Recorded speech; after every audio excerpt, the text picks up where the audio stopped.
Juliette, est-ce que vous savez ce qui se passe à ce moment-ci? Oui, c'est le moment des exercices et c'est moi qui commence. J'y vais, je me lance. Elle le savait. Netflix, je suis partie hyper vite.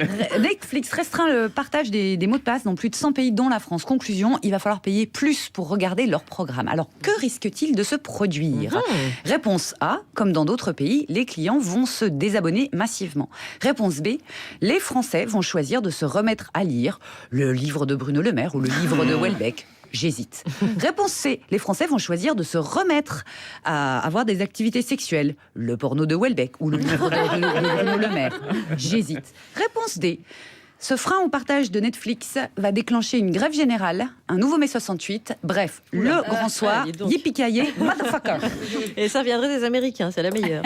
Alors on l'a appris cette semaine, la police affichait des élèves à l'école. Et oui, mais pour quelle raison? Petit A, ils ont fiché pour l'offrir à l'occasion des 58 ans de Jean-Marc Morandini. Petit B, pour ficher les élèves absents le jour de l'Aïd. Petit C, pour ficher les élèves présents le jour de la Pentecôte ou de l'Ascension. Petit D, pour les classer pédoterroristes.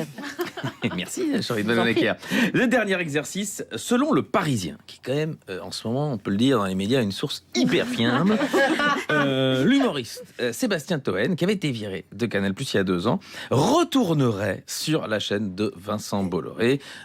Tant mieux pour lui, évidemment, mais parmi les infos suivantes, lesquelles sont vraies? Réponse A, selon Vincent Bolloré, ce ne serait pas une décision politique. Réponse B, les Guignols aussi reviennent sur Canal+ avec de nouveaux auteurs, Elisabeth Lévy, Jean-Claude Dacier et Jean Messia. Réponse C, sur TPMP, ils avaient organisé un débat sondage.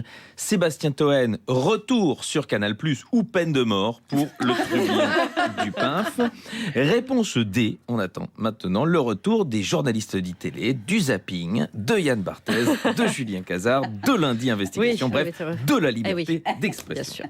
Merci Alex. Les énoncer et les corriger sur la page Facebook de notre émission, qui s'appelle C'est encore nous.